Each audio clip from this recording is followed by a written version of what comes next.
Alright, so this is the second most requested video on the server right now. It's SCP-5000 Y, and it's done by the Exploring series, and it was requested by Ran Dumb Zed Beanman.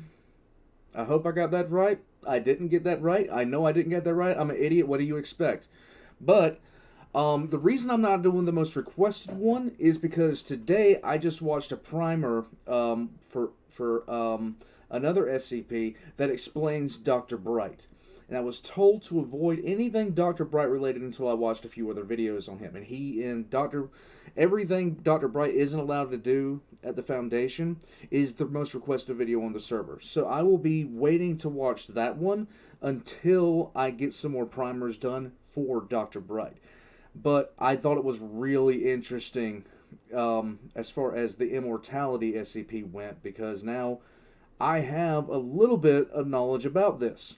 In any case, I have enjoyed the Exploring series. Out of the SCP creators that I've watched so far, of which at some point I'm going to join, I have enjoyed Exploring series a lot. I like his style of narration. I like the way he presents his information. Enough of being said, let's get into it. Exploring the SCP Foundation, SCP-5000. Here we go. SCP-5000. Why? The SCP Foundation is an organization cemented in its goal of using its considerable resources and capabilities to protect humanity from the anomalous. One of the questions we'll be looking at today, however, is what would happen if that same organization instead used those same resources and capabilities to destroy humanity? Oh, that's not a good thing. The other question is, of course, the one presented in the title of SCP-5000, and that's why. What would or could corrupt an organization so completely that they would betray everything they once stood for? Oh, there's plenty of reasons for that. It's going to be a wild ride. We've seen historical references to that. Despite that buildup, SCP-5000 itself is pretty benign, with a safe object class kept in a standard storage unit. The object in question is a mechanical suit, currently broken, with its internal schematics identifying it as an absolute exclusion harness, designed by none other than the SCP Foundation. Based on what they can deduce, the suit, when functioning, would provide the wearer with a number of protective benefits, but currently it's only capable of basic file storage. It's the files contained in the suit's storage that we're really interested in. Okay. The suit first appeared in a flash of light, probably not unlike a Terminator's entrance, within the containment cell of SCP-579. 579 is a rather divisive SCP, since its entire description has been expunged from record, and the Foundation has pretty much given up on doing anything with it because it's incredibly dangerous, whatever it is. Needless to say, it's worrisome that a random mechanical suit created apparently by the Foundation appeared in a place they prefer to leave well enough alone. But there's more. The suit, upon arrival, contained the corpse of a man who apparently died from hitting the ground after a long fall.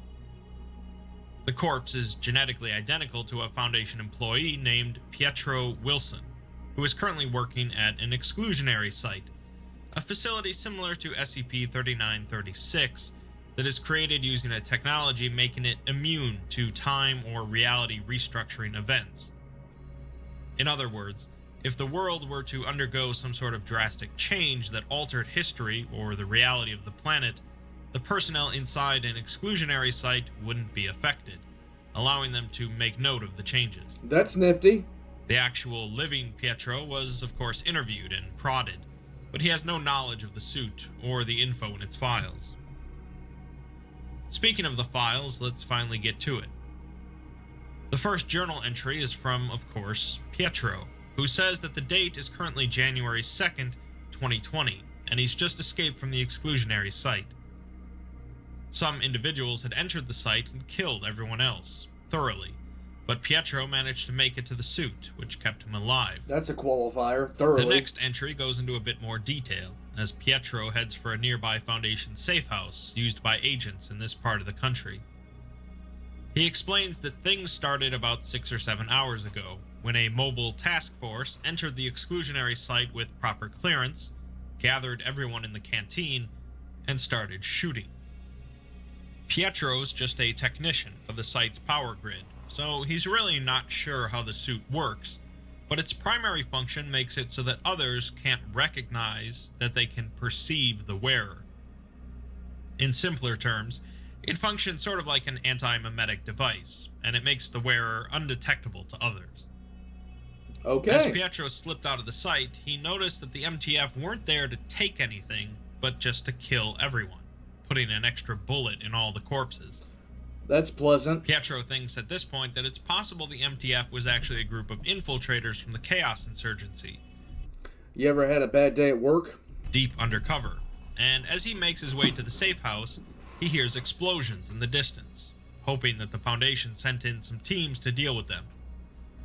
Pietro is happy to find bottled water when he arrives at the safe house, Don't drink as he it. apparently has been trudging through a desert, even though another function of the suit is to sustain the wearer's body. After resting, he boots up some of the computers at the safe house, and is quite shocked at what he finds. The SCP Foundation had sent a message to every government, news organization, and anomalous agency in the world. That alone would be pretty startling, but it's the content of the message that is really chilling. The message reads, "The following is a message composed via consensus of the O5 Council. For those who are not currently aware of our existence, we represent the organization known as the SCP Foundation. Our previous mission centered around the containment and study of anomalous objects, entities, and other assorted phenomena. This mission was the focus of our organization for more than 100 years. Due to circumstances outside of our control, this directive has now changed. Our new mission will be the extermination of the human race. There will be no further communication." Well, hi, motherfucker. What the hell? That's right. The Foundation declared war on humanity, but interestingly, they had the decency to let us know first. Oh, that's pleasant. The big question, though, is why? And all they said on the matter was because of circumstances outside of their control. Since the Foundation are pretty much the spitting image of control, it's rather puzzling. But we'll get to that. With the Foundation beginning their war, actively using the Okay, every single time I listen to an SCP video, watch one, the music is usually pretty good to where I get paranoid.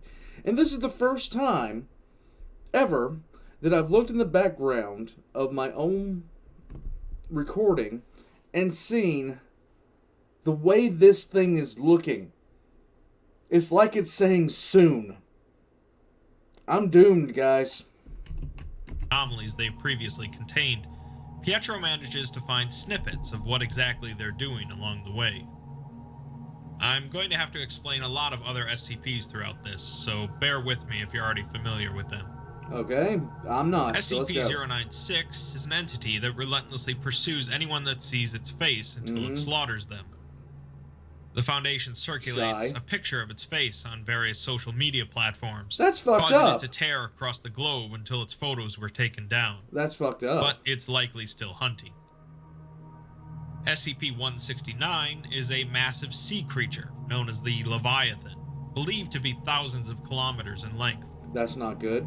A large number of nuclear charges were detonated along its back, causing it to stir slightly in its sleep, which was enough to cause devastating earthquakes and tsunamis across the world. Wonderful. Pricks. SCP-662 is a small bell that summons a butler named Mr. Deeds, who can carry out most tasks asked of it, usually anomalously. Over the course of the first 24 hours after the announcement, Mr. Deeds appeared near several major heads of states and assassinated them before disappearing. SCP-610, an extremely infectious and deadly disease that rapidly distorts living tissue, was released in many major cities, including New York and Delhi.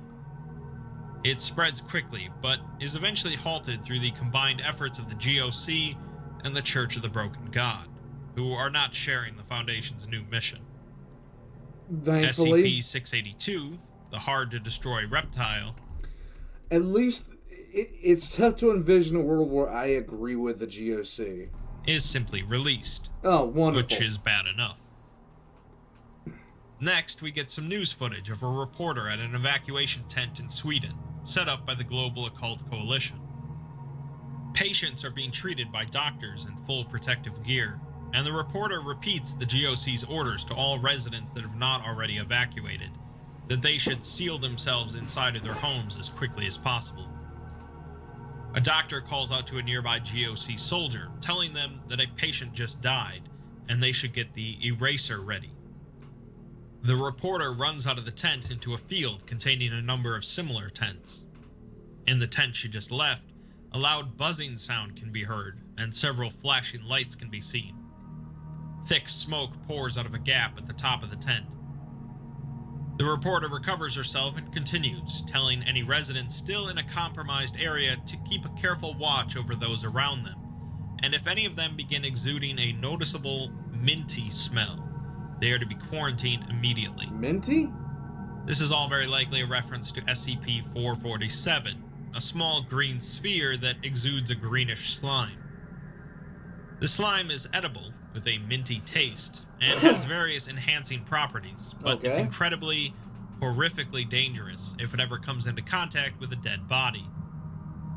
What exactly happens is expunged from the record, but it's bad enough that the GOC is working diligently to completely erase dead bodies from existence before it happens. Pietro muses that with all of the supplies in the safe house and the exclusion suit, he could survive for years here, but he's conflicted between sitting there without knowing what's going on in the world and not really wanting to know what's going on. He recounts a story from his youth when he was really into detective tales, and he set out to find what was knocking over his dad's potted plants. He set up a camera and found it was a stray cat, and his dad proceeded to kick it to death. He figures that everyone would have been better off if he had just minded his own business. In this situation, though, he'd rather do something than nothing, and with the exclusion suit, he can simply be a tourist at the end of the world. He leaves the safe house and heads towards Site-19, the nearest real Foundation facility, in search of answers. On the way, he manages to spy on a Foundation MTF in a clearing, lined up in a row. The commander of the team proceeds to pull out a knife and stab the first soldier in line in the shoulder to no effect. The commander continues down the line, stabbing each one in the shoulder with no reaction, until reaching the 8th soldier, who cries out in pain. The commander shouts that they've got a live one, and the rest of the soldiers open fire on the 8th. Lovely. Afterwards, they move out, and Pietro grabs some supplies from the body before burying it, quite confused. I'm confused. Moving on, Pietro catches a radio transmission, although it sounds practically like gibberish. The message is, 7, 5, can you hear me? There is a hole shining in the holes between your eyelids. I have never been to Versailles before. I want to be loved. 9, I am standing behind you now. 5, I am 2 of us, standing behind you now. The goddess eats the city and the sea. 9, there's a hole in the floor with an answer waiting in it. 7, look, you're hatching. You're hatching. The message simply continues to loop, and let's ignore most of the text for now and just look at the numbers. Okay. Continually looping numbers, 7, 5, and 9. Or perhaps 579. We know SCP-579 is relevant to the overall proceedings, but not sure why. When Pietro turns over the radio looping the message, the transmission stops, and he sees the radio is damaged beyond repair. The plot thickens. Look, the plot. While walking through Look, we're already at like maximum. We're already past maximum thickness at this point. Okay, we're at Nicki Minaj level thick. All right. Forest, Pietro comments on how far Site-19 actually is from the safe house, since he can't risk using a vehicle without being spotted. Of course. With the exclusion suit on, nothing can notice him, but something could come barreling through and collide with him unintentionally. True. He wonders why he's even going to Site-19, as rather than staying out of harm's way, he'll be jumping into the Viper's nest. He concludes that, more than anything, he wants answers. Finally, he arrives at Site-19, which is surprisingly easy to get into with the exclusion suit and security in disrepair. Researchers are still working at the site, though, discussing how to achieve maximum human casualties, like it was what they've always been doing. Ugh. Pietro comments that, looking at their eyes, it seemed like some sort of human spark was missing from them, and wonders if they're even alive. He logs into the Foundation database and pieces together a basic timeline of events before they released their declaration of war on January 2nd, 2020. On December 16th, the O5 Council mark a project known as Pneuma as being of special interest. Project Pneuma was some sort of mass amnesticization program focused on the collective human unconsciousness, also called the psychospace. The idea of the psychospace is that humanity shares certain structures in our unconscious minds, like instincts. Apparently, the Foundation managed some sort of breakthrough in mapping out this whole psychospace for humanity, but Pietro can't see the specifics as they're redacted. The next day, the O5 Council puts something to a vote, with a unanimous decision, and the Ethics Committee also completely agrees. Something tells me that doesn't happen too often. No, but Pietro I doubt can't it. even see what the vote was about. On December 19th, a series of now redacted instructions were sent to all senior staff members and site directors across the Foundation. This is followed by a wave of both suicides and resignations, with Dr. Gears notably resigning from the organization. December 22nd sees a number of files sent out to all remaining senior staff and directors, with instructions to disseminate the files among the rest of their personnel. The files are accompanied by a message reading, "Harden your hearts," and all suicides and resignations cease after the files are spread. On Christmas Day, all communications in and out of Foundation sites are blocked, and the majority of human and human-sympathetic anomalies are terminated. An assassination team is sent after Dr. Gears, but it's unclear if they were successful. On January 2nd, MTFs are sent to all exclusionary sites to execute all personnel, and then they declared war on humanity. Something clearly affected the O5 Council right after some sort of breakthrough in looking into humanity's unconscious minds. Yeah. It's highly unlikely that what affected them was non-anomalous, and it was able to quickly spread through the Foundation. That part isn't too tricky to comprehend, but it gets a bit more confusing. Look, I hate this picture. I hate this picture so much. I do not like that thing. I don't care what it is. I don't want to know what it is. I just don't like it. Just know, you cannot have that mean picture on the billboard there with the employee of the month and then have that thing walking the halls. Just not right. When pondering what exactly this infection wants, and why they would specifically go to kill the exclusionary site personnel instead of bringing them on their side. Pietro, of course, is also quite confused, but finds more information about various anomalies the Foundation has unleashed.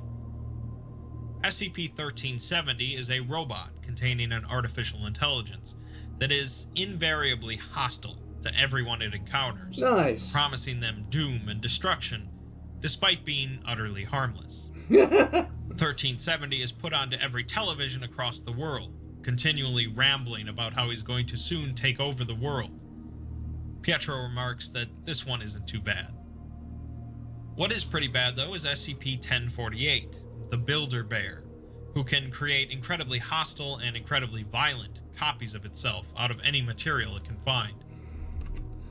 So the Build-A-Bear is how the stormtroopers felt on Endor.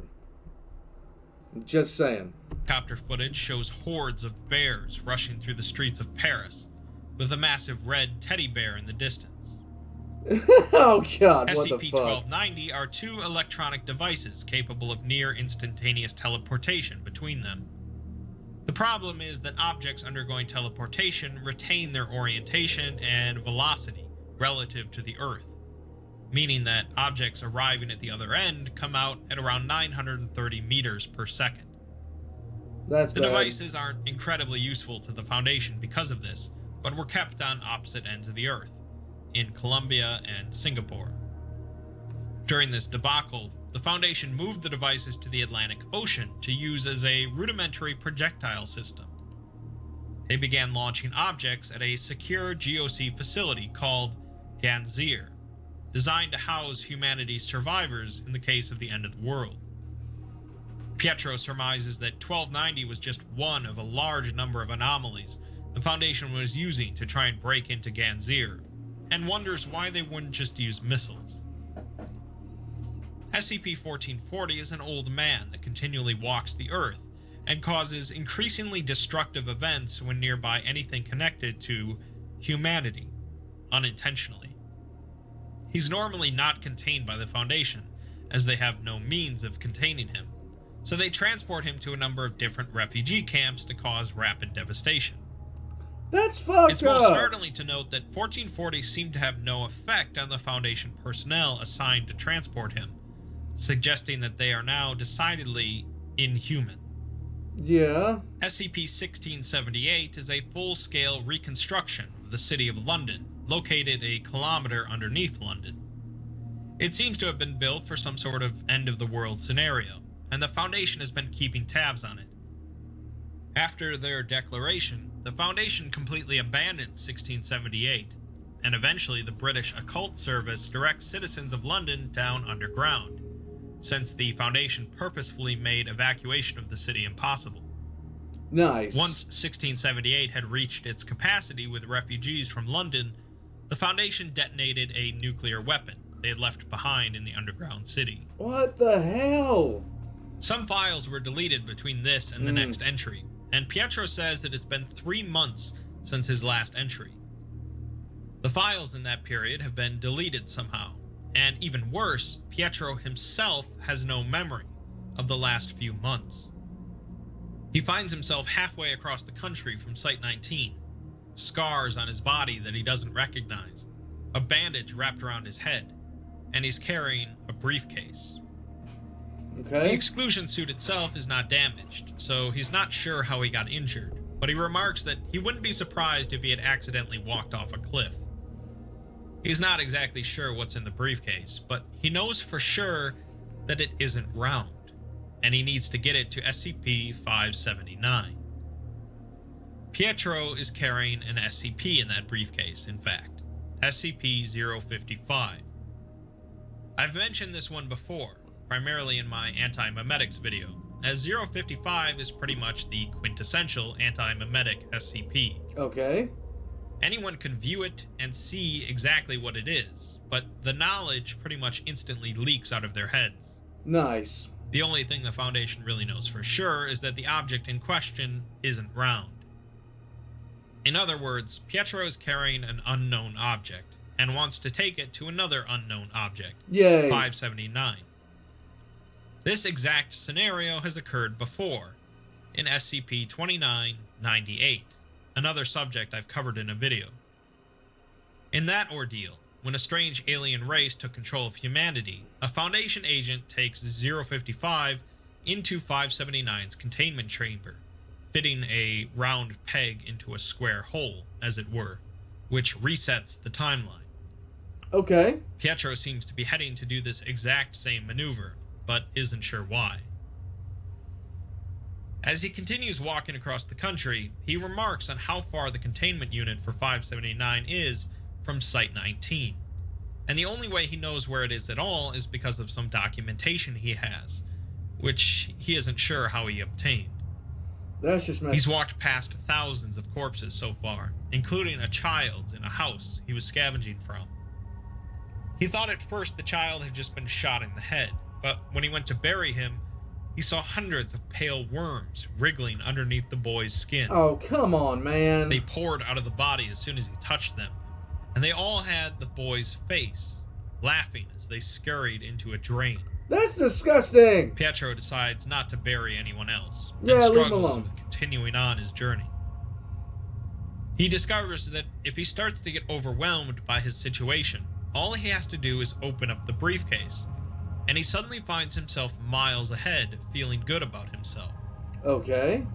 055 seems to be wiping out more than just knowledge about itself, but also entire blocks of time. Right. Pietro finds a laptop in the corpse of a Foundation agent, half buried in the woods.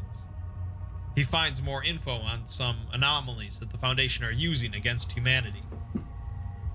SCP-5000 is a facility under Yellowstone Park that can be used to recreate humanity in case of a disaster. The Foundation decides to trigger the eruption of Yellowstone, completely destroying SCP-5000 Oh and my blanketing god. most of the country in ash. This is interesting to note, as it means that the Foundation isn't just intent on wiping out the current crop of humanity and rebuilding it, but instead is intent on obliterating humanity completely. SCP-2200 is sort of a tricky SCP to summarize in a sentence or two, but basically it's a sword that causes victims killed with it to be recreated on an island in metal form. These metal copies retain their former memories and personalities, but don't need to eat, drink, or sleep.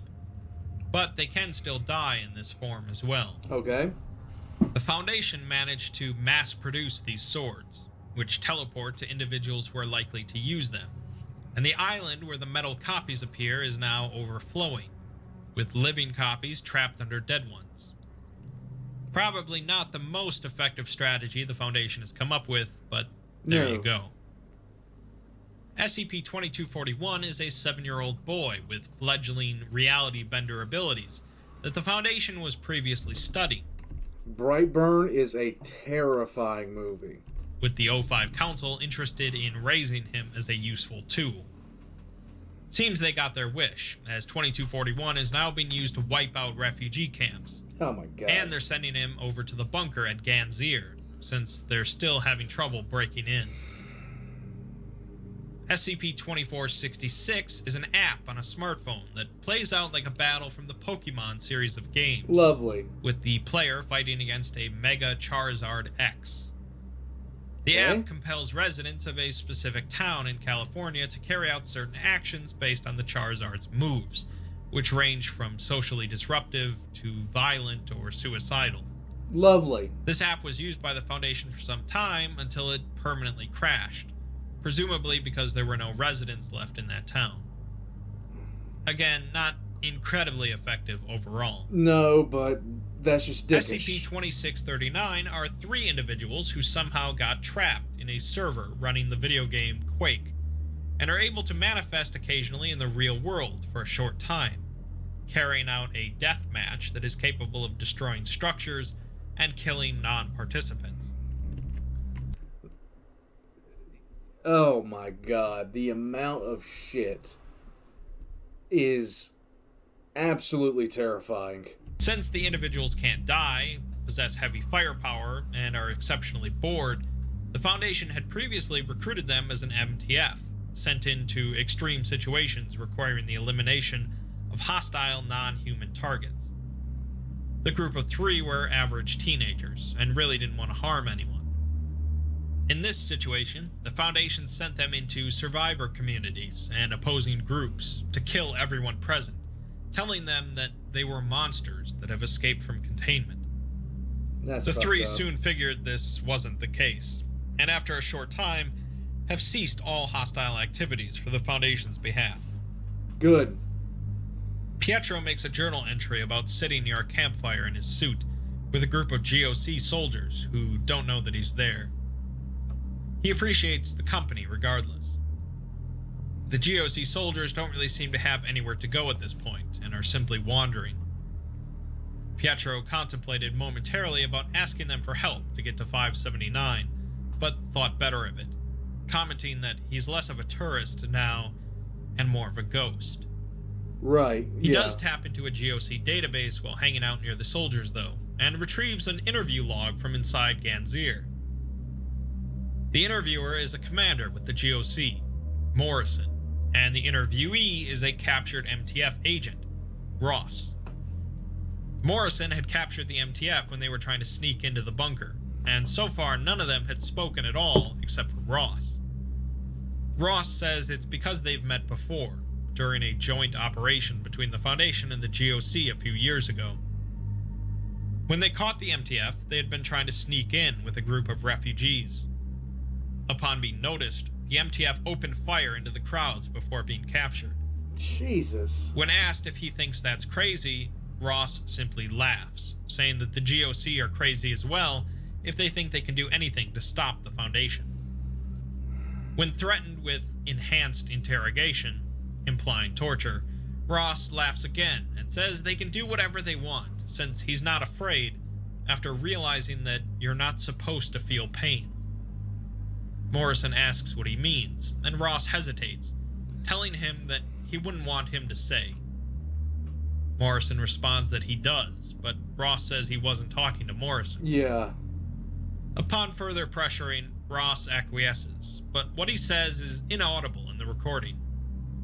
The doctor present in the room tells him that he'll have to speak up, as the microphone only has so much gain. What Ross says next is removed from the record, but both Morrison and the doctor can be heard loudly screaming, with the sounds of wet cracks and rushing wind heard. Ross says they've done this to themselves, and he had warned them. He really liked them, so he was trying to be nice. He remarks that they fight in the light, so you can die in the dark. This is a twist on a common Foundation motto. Yeah. We die in the dark, so you can live in the light. The log ends with Ross calling them disgusting, and Pietro notes that right after this, some emergency resulted in the destruction of Ganzir. Oh my god. The latter part of this interview log is pretty important, as it is very similar to another interview log. Look at that guy right there. He's just like jogging away from fucking Godzilla on steroids, meth, and about 7 different types of cocaine. The one with SCP-682, the hard-to-destroy reptile. I haven't really talked about 682 much, but its primary feature of being practically impossible to destroy isn't really important here. Where's 999? What is important is its hatred of all life. Oh, there we go. In an interview log with 682, after it finished slaughtering some farmers, it's reluctant to speak. It mumbles something incomprehensible, so the doctor present remarks that the microphone only has so much gain, and it needs to be moved closer. While mauling the D-Class's body, who is tasked with moving the microphone, 682 is heard saying that they were disgusting. This connection isn't a coincidence, and we're definitely going to delve further into this later, but just take note of it for now. Okay. Pietro makes another entry discussing how it's even harder to keep going, now that the GOC are pretty much wiped out, as there seems to be even less hope left now. Pietro stopped eating and drinking, since the suit can sustain him anyways, and the Foundation has been spreading any number of weird viruses across the globe. Yeah, He's seen corpses in pretty much every condition imaginable, including walking around. He still occasionally opens the briefcase, but it isn't working as well as before, as he isn't jumping ahead as much, and doesn't feel as great afterwards. He ponders if he's growing numb to it, and wonders why he's even going to 579. We get info on a few more SCPs being used by the Foundation. SCP-3078 is a series of images that causes viewers to break out in uncontrollable laughter until dying by suffocation. The Church of the Broken God managed to get the internet back online, but the Foundation quickly spread thousands of copies of 3078 until the Church brought the internet back down again. dicks. 3179 is a highly intelligent liquid metal alien capable of expanding its mass, altering its form, and creating smaller entities that can act autonomously. That's great. It was originally found by a branch of the Church of the Broken God, who believed it to be sent by their deity, but after discovering it to be invariably hostile, they managed to contain it and hand it over to the Foundation. After being released, it sparked a bit of a civil war in the Church, Yay. as they're divided on whether or not it's actually their deity. Either way, it's now continually pumping out what are essentially Terminators. You know, now is not the time to have a civil war about anything. Just saying. SCP-3199 are large, hostile humanoid entities that Hell continually no! lay... What the hell is that llama-looking motherfucker right there? Oh, hell no. extremely durable eggs containing more of their species. They hunt live subjects around their hatchlings, liquefying internal organs and bones and feeding the corpses to their young. Why? This one didn't require much creativity, as the Foundation has just been airdropping the eggs around the world. Pietro keeps moving, a bit slower than before as he's losing motivation. He's been seeing increasingly strange things in the world, including what he calls blinkers, which he's pretty sure were created by the Foundation somehow. They're statues of MTF soldiers with empty sockets for eyes, Yay. and arms carved into blades. If you look at them, nothing happens, but if you look away, they rapidly move and kill you. Somehow, the Foundation managed to turn MTF soldiers into copies of SCP-173. They don't kill Pietro when he stops looking at them, but they do stop when he is looking, so he figures eventually they'll start swinging just to try and hit him, so he avoids them. Nice. The other thing he's seen is a lot weirder. A person stretched out on the horizon, like a bad Photoshop effect. The person's body was stretched from the ground up to the clouds, with gaps in space around its body like wings, and it just seemed to be floating. The Foundation seemed to be fighting this anomaly, and Pietro thinks about going to talk to them as they might not be affected by what's going on, but decides not to risk it. Yeah, don't risk it for the biscuit, buddy. He leaves another journal entry lamenting that he saw a kid die today and could have helped her, but didn't. We get our last couple of entries about anomalies the Foundation are using. SCP-4290 was a massive entity that had been sealed away 10,000 years ago and then died 9,000 years ago due to... What the hell is that? That's bullshit. malnutrition, making it effectively neutralized. The Foundation decided to take SCP-008, a virus that reanimates corpses as zombies, enhance it using SCP-914, the Clockworks, and revive the entity. A group from the Serpent's Hand known as Kaiju-mancers tried to take it on, but the results are unknown, and Pietro says that they should have gone with the rest of the Serpent's Hand when they detached the Wanderer's library from this universe. SCP-4666, the Yule Man, is a rather horrific entity that stalks families. Nope. I don't even want to hear what this is going to do. The Yule Man is absolutely terrifying. No, that is a hell no from me. During Christmas time. Damn. Eventually murdering most of the family and abducting a child who is forced to make toys out of other children. The Foundation, of course, manages to use certain temporal anomalies so that it's Christmas every day. Yay! Which normally might be the topic of a Disney film, but in this case, probably not. No. There are presumably more examples, but Pietro decides that nobody's ever going to read this anyways, and stops. He later comes across a teenage girl sitting at a makeshift fire in an abandoned jewelry store. He recognizes the ruby amulet hanging around the girl's neck as SCP-963. Dr. Bright. Meaning that this is the one and only Dr. Bright. Pietro turns off the perception filter on the suit, startling Bright with his sudden appearance. Bright assumes that Pietro was sent here to kill him, but Pietro assures him that he managed to get away from the Foundation. Bright remarks that Pietro's face looks like a disaster and desperately needs sleep, despite Pietro's response that he's fine. Pietro sits across from Bright and tells him that he got lucky when this all started, managing to make it into the suit. Bright, of course, was a senior staff member, meaning that he received those files that the O5 Council sent out after making a discovery about the human psychospace.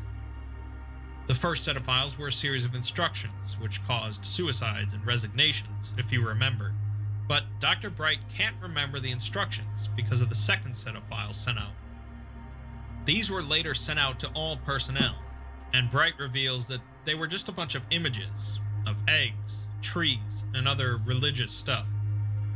It didn't mean anything to Bright, and he suspects that whatever effect they would have had was nullified by his amulet. Probably. Pietro believes that to mean it was some sort of mimetic agent, meaning an anomaly that affects someone's mind. But Bright disagrees, saying that he knows what a mimetic agent feels like, and this was different. It felt like he was supposed to be released from something, rather than something being forced on him. Basically, Bright doesn't know what's going on either. When Pietro tells him that he's going to 579, Bright says that there are easier ways to commit suicide, as not even he knows what 579 is, and he's a pretty big deal. Bright instead is heading towards SCP-1437, an endless hole that leads to an unknown number of parallel universes. Bright plans on throwing the amulet down the hole and seeing where he wakes up. Okay. The two wish each other luck and part ways. We'll dissect what this conversation means at the end. More files got deleted, and Pietro is now standing outside of the site containing SCP-579. He doesn't see any guards, and security seems to be completely down, as if the place has been abandoned for quite some time, despite it being supposedly an extremely high-priority facility. He's having difficulty breathing, and has a feeling of an impending end. Really? As he walks closer, he feels like someone is pressing a gun against the back of his head, pushing him forward. He doesn't know what SCP-579 is, but he knows that it's looking at him. The next entry is quite a bit worse for Pietro, as the facility was not empty, but instead filled with blinkers, the SCP-173 copies. They can't see him, but have figured out that he's here, and are now slashing everything in sight. Lovely. Pietro's leg gets gouged, and although they're not chasing him, they're headed towards 579's containment cell as well. Pietro makes it there first, sealing the door behind him as they start to slash through it. There are a number of instruments monitoring 579, but even without them, he knows that 579 is here because he can feel it. There's a hole in the floor that leads to 579, but it's not a direct drop, as Pietro hoped that he could just throw the briefcase down. Instead, it looks like he's going to have to jump down the hole and throw the briefcase on the way down, inevitably resulting in his death. Pietro comments that he's realized he's not the detective in a detective story, but instead the murder victim. He dies for someone else's story, and the human race is going with him. He knows who is responsible for this destruction, and how, but he still doesn't know why. He ponders why this is happening. Why did the Foundation send out those files? Why did Ganzir fall? Why did he take this briefcase across the world? Why is he here? And why is he going to die? He begs anyone reading this to figure it out, and then he drops down the hole. We see a black image labeled as SCP-579, Nice. and then a final journal entry reading, "Oh, so that's how it is," before Pietro's life signs are lost. This is when he appeared dead in the suit inside of the 579 containment cell. Okay. I've already explained what happened there, bringing 055 and 579 together to reset the timeline, but it's finally time to explain why. There are clues sprinkled throughout this entire article that we can piece together. Okay. The black image at the end is a big one. Hidden in the image is a secret dialogue between two members of the O5 Council. One is looking at a document with shaking hands, asking if this is confirmed. The other nods, saying that they got the report from Numa staff yesterday. It's everyone, even the Council. The first overseer notes his incredulity at finding himself agreeing with that damn lizard. They'll have to disseminate a cure among personnel before they get things underway, because it'll try to stop them otherwise. The other overseer asks God to help them, but the first rebukes him, saying that that's it talking. We know the lizard referenced is 682, who is critical to this piece, but what they're referring to as it is a bit more nebulous. Let's go back to Project Pneuma, which discovered something rather startling in the human psychospace.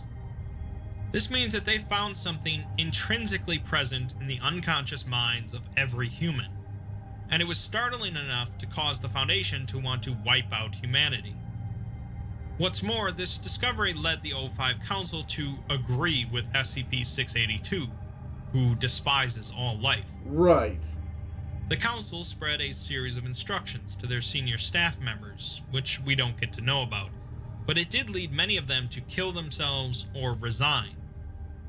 This likely means that they were informed of what was about to happen to the world, but weren't mentally altered just yet. Right.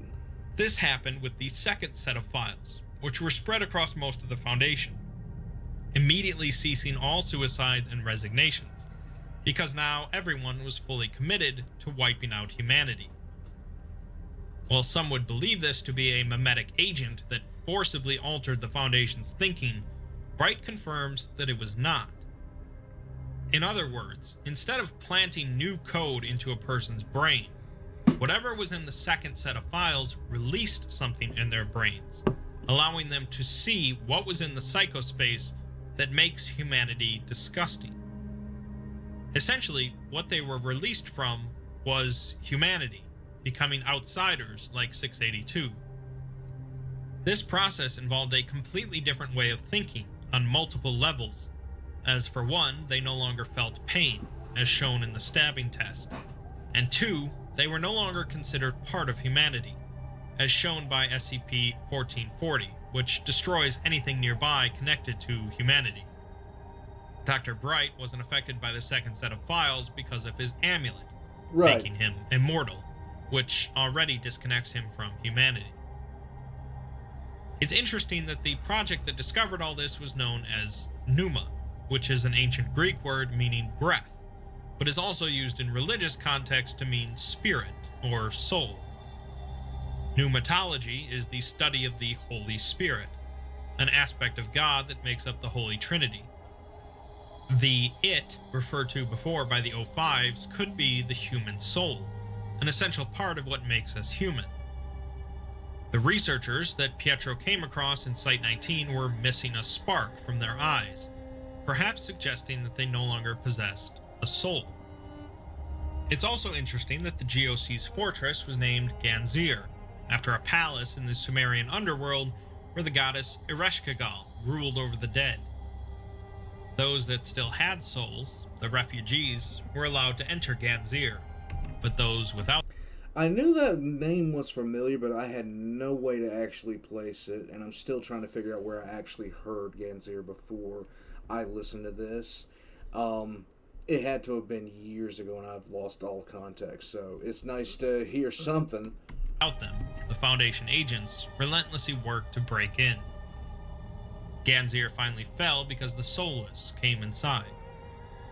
Perhaps the stretched figure that the Foundation was fighting was indeed the Holy Spirit, who helped guide Pietro towards the end goal so that humanity could be saved. Perhaps I'm overthinking things, but since the theme of the SCP-5000 contest was mystery, it's fitting that the winner would be so incredibly mysterious. Regardless of what it all means, SCP-5000 is a fascinating tale of one man wandering like a ghost through the end of the world, as the SCP Foundation tears it apart. In the end, maybe it doesn't really matter to find all the answers to the question why, as there will always be more questions. One of those questions might be, if this all happened once, It can happen why again. can't it happen again? Exactly.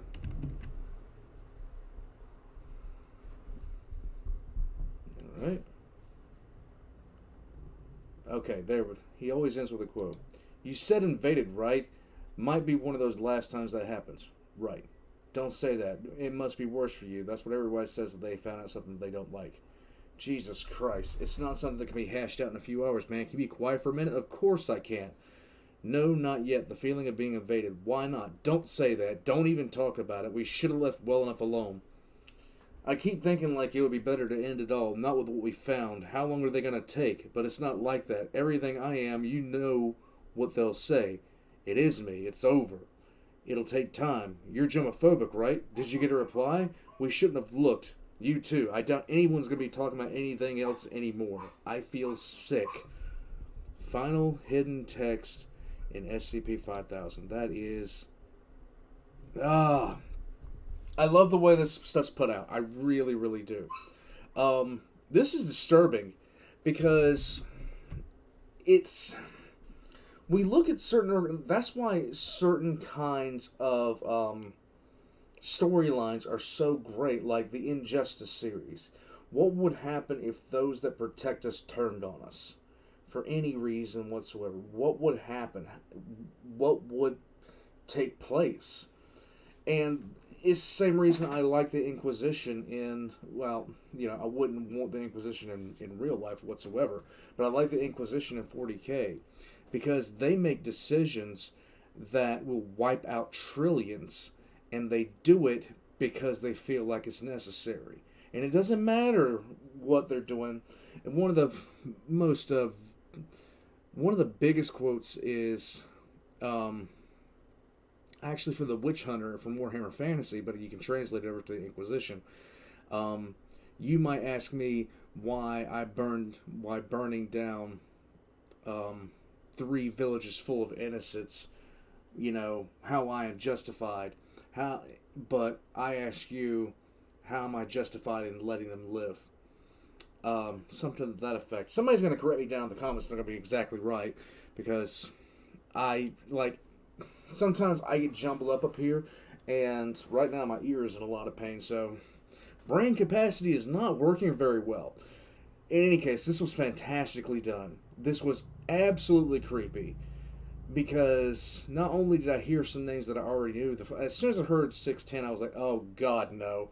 And then the shy guy, and what was the other one that, like, I didn't want to get out anywhere? I can't remember off the top of my head, the SCP, but it was the lizard. No. In any case, like and subscribe if you guys haven't already. Be sure to check out the Exploring series. All their links are going to be in the description down below. And just the same as mine. If you like what I do here and you'd like to support the channel, I have a Patreon. But if you'd like to see something as far as SCP or any other place for that matter, jump into the Request for Reaction channel in the Discord. Pop in your requests, and maybe I'll get to it before the heat death of the universe of the SCP, you know, organization decides to kill us all. With all that being said, whatever you guys do today, have a good day. I'll catch you guys next time. And button.